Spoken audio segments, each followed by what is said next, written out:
Hey guys, for tomorrow's hybrid, it's going to be 4 rounds where it will be 5 minutes of strength, 5 minutes of ski. Every round, the variation on the ski will change.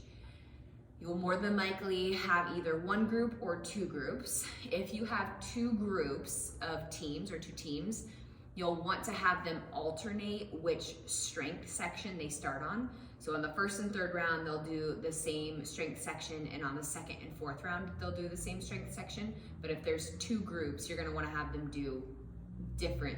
You're not gonna wanna have them do all the same strength section because there's just not enough equipment, especially in terms of the chin-ups.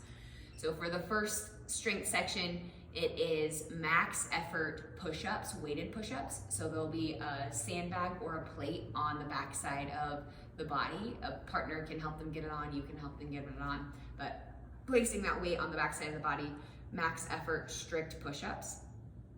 And then 40 seconds of a farmer carry. The second strength section is max effort chin-ups, option to add weight into that one as well if they would like. But otherwise just max effort chin-ups, and then 40 seconds of a forearm plank, so elbows right underneath of the shoulders, pressing up in between, so protracting in between the shoulders, and drawing those elbows back toward the hips, so it's engaging through that lat and that serratus anterior and that entire core. So you're pressing, palms are up, squeezing down, everything is activating. Heels are reaching back as the chest reaches forward. So it's creating a really nice long line of tension through the entire body. Option for forearm plank, option for L-sit on blocks. So you're in that seated position, hands are on top of blocks. You're pulling those hips up and off of the ground. I'm not sure if I have a big enough window of space to show this. Let me see if I can give my best attempt. Oh, they're right here. All right, so with hands on the top of blocks, hips are staying lifted up.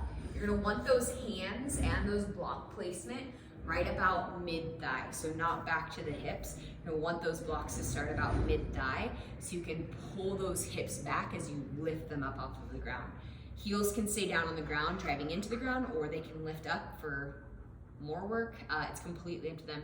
Third option is handstand with the feet, with one foot on the top of the box. What you'll wanna make sure is that in that handstand position, triceps are wrapping back toward the box behind them, pressing, fingers are facing directly forward, not turned out to the side. You'll see that quite a bit. Fingers are facing directly forward, pressing through every ounce of muscle that they have in that upper body so that they're not collapsing in that shoulder joint. So everything should be activated if they're choosing that handstand. Handstand would be the most advanced option. That's a-okay if they choose that, but just make sure that they are as engaged as possible, just like that forearm plank. For the 4 variations of the ski, the first round is going to be a plyo ski.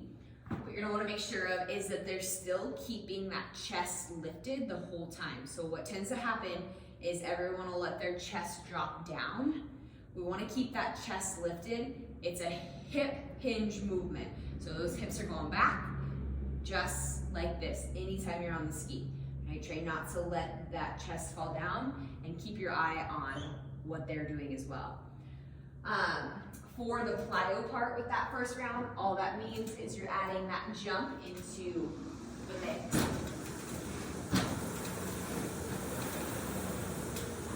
Second round will be arms only. So right here. Full extension at the top and the bottom. You are going to want to make darn sure that you're watching their outputs on this and encouraging them to have higher outputs. Otherwise, they could theoretically do that for a long time if they're not going at a very fast intensity. So you want that to be strong, good pulls on everything they're doing. But especially when they get to that arms only one, they could stay on there for quite a while. Really encourage them to go as hard as possible. Third variation is just regular. So They can jump or they don't have to, but it's coming all the way up, extend to the bottom, all the way up, extend to the bottom. Again, keeping that chest lifted, hip hinge through the lower body. Fourth and final variation is going to be alternating cross-body ski. Same concept, definitely encourage watching that number on their output.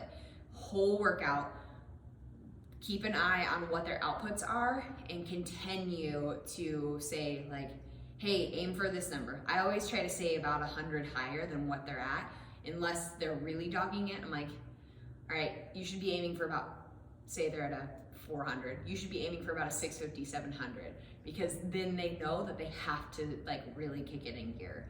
If they're going super hard and you can see that, totally different. But if they're just kind of like going through it and they're like, I'm working hard, but I can go for 30 seconds, they're not working hard enough, as you know. So for that alternating crossbody ski, I'm gonna grab the handles, just come in across.